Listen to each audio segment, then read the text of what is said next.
Hey everybody, Mark here. Diane and Sarah, they're in the car. There's Diane. We're over here close by where we live. It's all not a whole lot to look at. It's all desert. You can see it's just a bunch of desert scenery. But what it is back in 1943 there was a POW camp here. And it was Italians and Germans. World War II, you know, they had the POW camps all over. Well, this was one of them. And there's not, that I can see, there's no landmarks or anything. It's pretty, nothing, you know, it's just desolate. But apparently they had quite a few.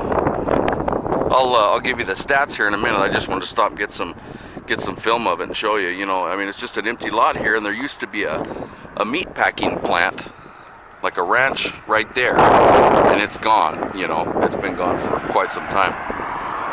But there's houses all the way around this place. You know, this has been left empty, and I don't know why. I don't know if it was left empty because of anything that has to do with the POW camp that was here, or whoever owns it just doesn't sell it. But I thought it was really interesting to find out that there was a camp here. So I thought, well, it's a good place to bring a metal detector, come out here and look around, you know, dig a little bit and see what you can find. Because there are quite a few people. Like I said, I'll pull out the info on it and read it, and we'll look it over. But there's got to be, you know, some stuff that's left over from that time. So, anyways, I will give you all the information on it here in just a little bit. I just wanted to stop and get some pictures of it. There wasn't a whole lot to look at, but it's pretty neat. Anyways, and it goes, you know, it goes, I bet you, I don't know, a mile each way. There was some history behind it. They said it was on Courthouse Road. There is no Courthouse Road. What it is 8th Avenue is what it is. And the person who was writing this article says they were looking up this stuff and it said Courthouse Road. Well, I mean, it's pretty obvious it's going to be 8th Street. It's right in front of the courthouse. So anyways, I'll head to the house and we'll look over that paper and I'll show you a couple pictures of it, okay? All right, see you in a minute. Here's that lot. It just goes along, you know, it's, like I say, it's pretty big. It's probably about a mile long, I guess, or close to it, you know. What do you think, 3/4 of a mile? But, it goes all the way down this road here, and there's nothing there. There is no landmarks at all. I don't know. I've never walked in the middle of it, so maybe there is a little something over there that I don't know about. But when I walk through there, I'll videotape it. So if I find something, you know, we'll have something to look at. Then it hits houses here, and then you're in, you know, into the homes and stuff right here. So I'll give you the info on it here in just a little bit. Hey everybody, Mark here. I got some, you know, I couldn't find hardly any pictures at all of that POW camp. It's just non-existent. I don't know if somebody's got some out there. I'll continue to look a little bit, see if I can find it. But there is one picture of when they brought the Italian prisoners. There's a little backstory to it, and I'll tell you what it is. But they brought these guys.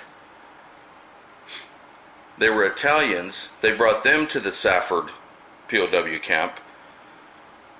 And apparently they were all real happy. You know, there was kids that are adults today, they're older, they had gone by on horseback or whatever. They said they were really happy, singing, you know, had a good time. It wasn't like they were mistreated or anything like that. But what had happened is there was two main POW camps in Arizona during that period of time back in 1943. And one was let's see. One was Florence and the other was Papago Park in Phoenix. And then they had like satellite places. Safford was one of them.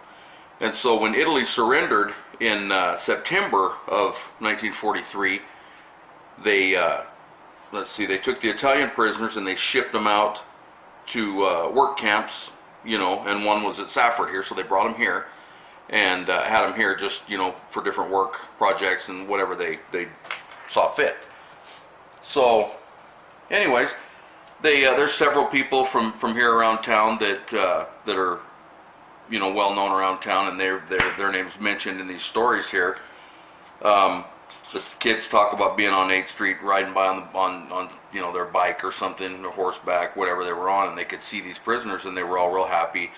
And it does state in here that let's see, in 1944, all it was it's funny because they say the camp was surrounded by a short barbed wire fence that was used more to keep the cows out than the men in, because they, you know, they were content where they were at. So this went on, and then they had about 150 men, and they said they had an additional 250 men that went up on top of Mount Graham. And I guess they had one, or not on top, but it was at the base of Mount Graham there. And they had another camp over there that they sent another 250 guys over there. And they would cut firewood and leave stacks of it, and anybody that went by and there was a stack of firewood, you could use it. So, and they still do that today. When they cut a tree down or something, if you're up there, you find a stack of firewood, you know, you can grab you a few logs or whatever and use them as you see fit. And let's see, in 1944, of October of 1944, the camp was being renovated and improved to house the new German prisoners at that point. And they had buildings there, and that's what's really surprising, that there's nothing there left to see. So I'm gonna take a walk out there and see what I can see, if there's anything out there. Take a metal detector with me and check it out. But they had big floodlights and all that around, so you could see. And then the prisoners ate regulation army food, but they were allowed to fix their home dishes occasionally, and they would do that. There's a guy here in Safford that recalls his father picking up some of the German men who would assist in moving lumber and stuff like that downtown at the local shops down there, you know. And let's see, he said they were big guys, they were muscled. He said they were almost like supermen. And another man said that his family would use some of the men to pick cotton, and cotton is a big deal out here. We got a lot of cotton fields, so they did that. They used them down here for that.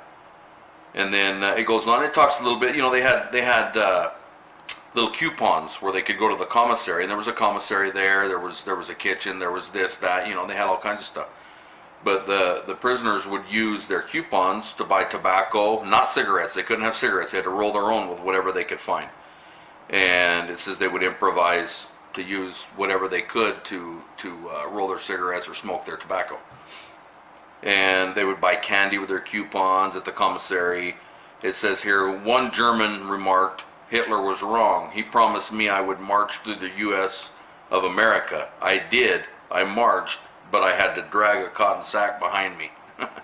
So that goes on. And then it says, another man says here that when this particular man, when he came back from the war in 1945, he was to be the one who weighed the cotton sacks for the prisoners at the end of the day. And many of them would argue that he was not paying them for the full weight. He told them he would not cheat them, and for them not to try to cheat him.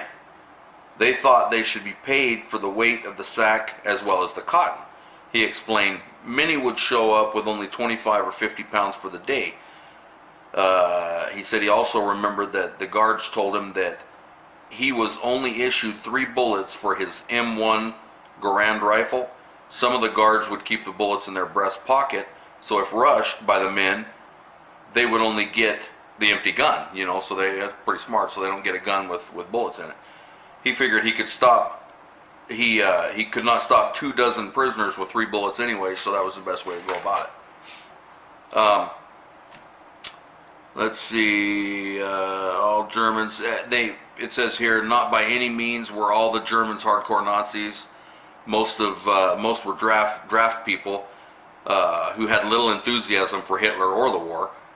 They were content to sit the remainder of the war out in sunny Arizona. You know, they had it made here. And some wanted to return or stay here. They didn't even want to go home. It was the agricultural extension service of the University of Arizona that was in charge of placing the POWs in the areas of the state based on agricultural needs, where they needed them, or you know what they did. Let's see. Despite having more than 425,000 POWs in 511, Maine, and branch camps in America during the war, only 2,222 tried to escape, and could not find any instances where Americans were harmed by any of them. So they were happy. They weren't mistreated by any means. Everything was good. And it says a very few prisoners did escape to freedom, but none from Arizona. 50,000 a month were returned at the war's end, with the last leaving July 22nd, 1946 from Camp Shanks in New Jersey. And it says now just there's nothing left of the camp, and that's what I can see. That's true. But I'm hoping I can go over there and find something, maybe some concrete, something, some bases or whatever. And I'll take the metal detector and see if I can dig something up. But I thought this was pretty interesting. I hope you enjoyed it. I know I didn't have a lot of pictures to go with it. I always like to check out the pictures too, but I will definitely try to find some more. And this is the only one I've actually got right now. So I hope everybody enjoyed it, and please share my video with your friends, and give me a like and subscribe if you would, please. So you guys have a good one, and I will see you tomorrow.